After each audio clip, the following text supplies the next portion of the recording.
Yay! Hi, everybody. Welcome to Debz Cooper, Global Stressologist, here to talk about how to take time out guilt-free. Thank you for joining me. Let me know if you're on here live or a replay. Let me know where you're from in the world. Give me an emoji or a like, love. I don't really know what they're called, but thank you very much for joining me today. So how to take time out guilt-free, and I'm not going to say watch one of these. So it's really become apparent to those I'm working with that taking time out they perceive as a destroyer in their world. Now, when I talk about taking time out, I talk about doing whatever sits right for you. But it's quite interesting having high performance people, and even just anybody really, taking time out and going, oh, but I've still got to do this, and I've still got to do this, and I can't do this because I've got a long list of things. So you'll notice more and more on social media and on well, anywhere out there in the world, anything that's going on, the people are talking about self-care. And this is what I'm talking about. Self-care is taking time out. Self-care, whatever that is. And I know there's a saying, I just can't quite remember all of it. Probably should have Googled it. It's about fill your cup up before you help others. I'm pretty grateful that my cup can get quarter full some days, or half full, or all the way to the top. So there's a lot of awareness going on around this. So it's just a beautiful time for me to talk about how to take time out and how to live guilt-free with your decisions. I just can't emphasize enough how really, really, really important it is to you to take time out. And as I'm talking about this, I'd love you to think about times when you've taken time out and how it's actually enhanced you to come back. Because it's just a little bit like, I'm just going to reference the bow and arrow. So when you're pulling the bow and arrow back, bow, you've got the bow and you're pulling the arrow back, and it's actually, that's part of your taking time out. And you know that when you get it back to that point, that's taking your time out, that it's going to propel far greater than it would if you just pulled it back a little bit. So think of the bow and arrow. When I think about our mindset, why it's really important to do this, your mind becomes cluttered and scattered. And I referenced it the other day to somebody about it being a jigsaw. And it is a bit, your mind is like a jigsaw. It's got a million pieces going on inside there, maybe more, maybe less. And it's just about putting it together. So when it's actually not going to its fullest potential, this is when it gets scattered and it's just all over, and the pieces of the jigsaw are turned upside down, and some pieces just don't fit. So it's really important to be aware of that. Your mind is what keeps you functioning, along with your body, your physical motor that's going. And so when I talk about your physical, I think about your injuries or illnesses are going, because if you don't take time out, your body will take it for you. And we know when we have an illness or an injury, and you know, I know for myself, if I'm racing and racing and racing and racing and I've got a million things to do, well, I say a million things, it's clearly not a million things, or maybe it is if I write it down, and you've got a lot of things to do, and suddenly you get a cold, or you get the flu, or you get anything goes on, or you have an injury, or something happens to you and you just don't get things done. And that's your physical telling you, look, I've warned you and warned you and warned you to slow down. You didn't listen to me, so now I'm going to slow you down till you actually have to slow down. So be aware of these things that can happen to you if you're not filling your cup up, if you're not taking time out, if you're not self-caring.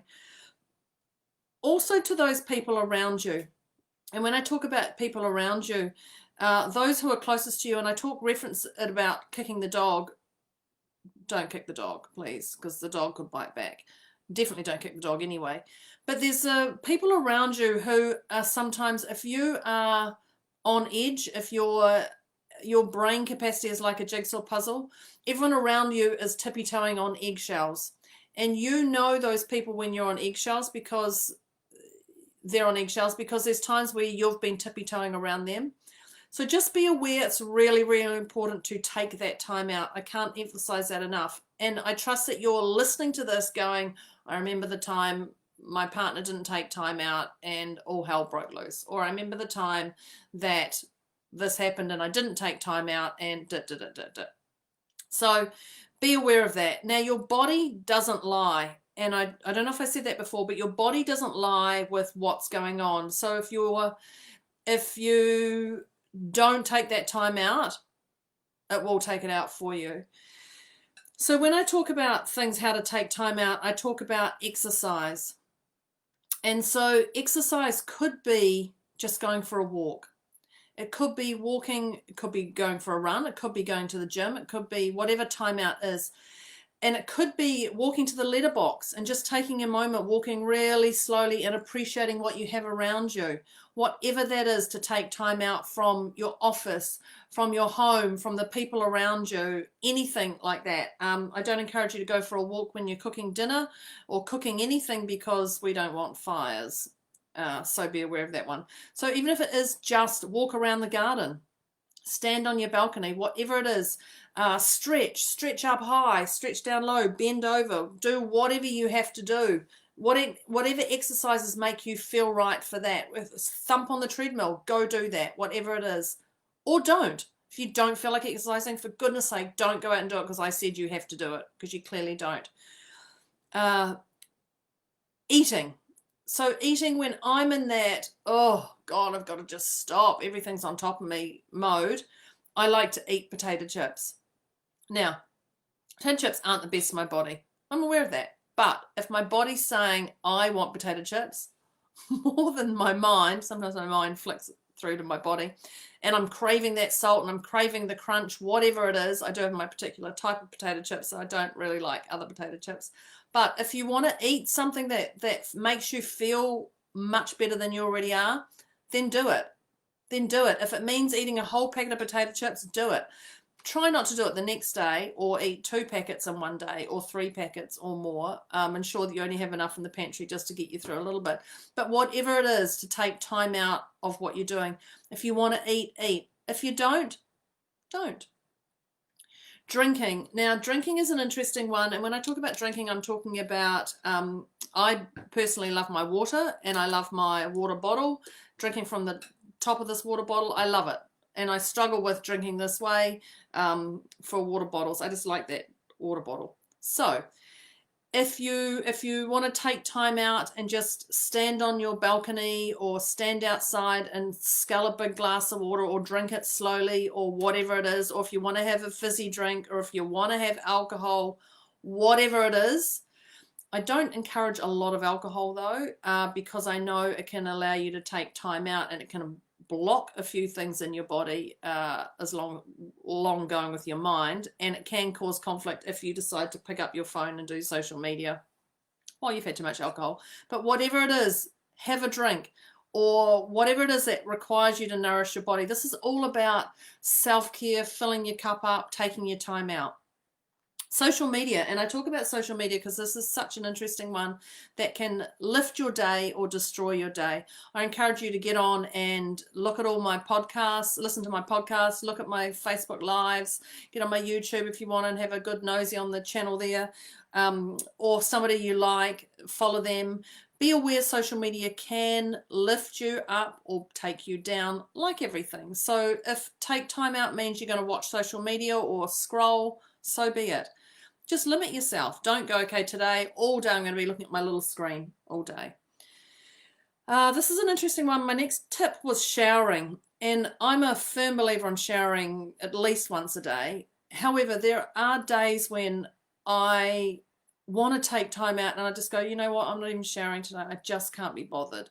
I know a shower lifts me up, cleanse my face, wash my hair, whatever it is. It gives me a different level of energy, and I love that. But there are some days I just go, I'm not showering. I can't be bothered getting naked, getting in the shower, doing that, the whole rigmarole. If you're tired, exhausted, whatever it is, sometimes don't do it. It's the same with clean sheets on your bed. You know, if I'm feeling funky or something, I'll try and change the sheets on the bed so I have fresh sheets to get into at night. There's nothing nicer than having a shower and then jumping into your clean, fresh sheets at night. But whatever it is, so either have a shower or don't. if you hit into day 2 and you're not having a shower, or day 3, I would really start to assess that, please, for your own sanity and those around you. Although I'm a firm believer on perfume too, so I like that. If you want to watch TVs, movies, lie on the couch, sit in your thing, watch them on your office computer, whatever it is. If you want to watch Netflix, Apple TV, whatever, then do it. Or not. This is all about what makes you feel okay for you taking your time out. And my last little point about this is your friendship and friends around you. If you find it valuable to talk to a friend, then talk to a friend. If you find it valuable, you just want to listen to a friend, ring up a friend or video a friend or anything, do that. Or message a friend, whatever sits right for you. This is about you taking time out that brings you your spark, your joy, your glitter, your aliveness, whatever it is for you. You do what's best for you. So I know I mentioned the word joy, and when I talk about joy, what brings you joy? And so for me, I love certain things. I definitely love no clutter around me, but one of the things as I look around my office, I've got more boxes. One of the things I love is the smell, smelling yummy and scrummy, and people around who smell nice and those things. So I'm forever putting perfume on. I know my friends have essential oils. There's a lot of things. I have candles going, or I have scents in the office or in the house or somewhere, and I love beautiful smells. So if this is what brings you joy, then ensure you have it around you. Although if you're not well, it might not be the best thing for you. But one of the other things I have is I have a favorite blanket. And my blanket just wraps me up and makes me feel divine. And it's a beautiful, fluffy blanket that I just love. I also have Ugg boots. And Ugg, U-G-G, if you can't get my accent. Ugg boots are like big slippers that they're like miniature gum boots, but they're not. They're indoor and they're fluffy and they're scrummy. And you put them on and I feel like they just make me melt. They're like my little warmth. Even on a hot day you can put them on, and even if you're taking time out, you just put them on and you can just feel like your love going around them, just like children do with their favorite clothing or whatever it is. If you want to have time with people, or you want to have time alone, whatever it is, someone with you or alone time, if this is what brings you joy, then do more of it, because time out is whatever molds for you and what works for you. Some days I like people around me, some days I don't. Some days I love social media, other days I don't. Every day can be different, so don't beat yourself up with whatever it is. Oh, the other day I really liked potato chips and watching TV, and today I don't, or whatever it is. So when I talk about guilt-free, I talk about assuming that, well, I believe you're assuming that others will judge you for you taking time out. And I know with high performance athletes, sometimes it's their, I'm going to say old-fashioned coaches who say, oh no, you've got to get this done, you've got to get this done, you've got to push past that barrier. Yes, but if you're pushing past that barrier and your body's shutting down, there is no push past point. You must take that time out. And that's the same with people in business. If you don't take that time out, and I'm not encouraging you to have mental health days, I'm just saying take that time out for you. So if you think that you're going to upset those people and they're going to judge you, ask them or tell them. So just be really transparent to them and see if it's important. If it's really, really important, can you delegate it? Can you give it another end date, shift the goalpost date of when it's going to be done? So look at how it's actually going to serve that person from you being transparent, saying, hey, look, I've actually got a headache, or I've got this, and my body's shut down, or I just really need to take some time out. Can I just check out of whatever I'm doing for an hour? Can I just take my lunch hour early, or whatever it is? People will be transparent and they'll come back to you with open and honesty. If they're not those type of people, they're not the ones to be around you. So whatever it is that sits with you. So give yourself permission and say it aloud. I give myself permission to watch TV, or I give myself permission to do something that's read a book. I give myself permission to shut my eyes and have a sleep. This week or last week, I actually had a 2-hour sleep in the afternoon. I was so zapped. And I thought, I'll just crawl in here. And I crawled into bed, and 2 hours later, my app on my watch told me that I'd had a sleep. 2 hours in the afternoon. I was like, what? Where did that come from? So give yourself permission. So sometimes I even, if you can't get the brain space going, I'll even put it off and diary it for the next day if it can be done. So just, there's a saying out there, okay, there's a saying out there right now is be okay with not being okay. And I really want to emphasize that. Be okay with not being okay. Be okay with what you have in your life right now. Be okay with where you are in your life right now. And when I say that, I'm saying be grateful. Be grateful you are here right now experiencing whatever's going on in your world right here, right now for you. Because this is the stuff that's going to get you to excel, go to the next level. Remember the bow and arrow? I talked about the bow and arrow. This is the stuff that's going to light you up and take you to the next level. I think that's it. I think that's it. So today I'm actually having a self-care day. I'm going off to see a JP about something and then a couple of other tasks, and that's me for the day. Tomorrow I'm back in the office, so it's okay. Today's a Friday, tomorrow's a Saturday. Makes no difference to me. But I want to thank you for coming here today and doing this self-care, take time out of life. If you have any ideas of what you'd love me to talk about, let me know. Thank you for coming, and be okay with where you're at right now. Thank you. Live a guilt-free life.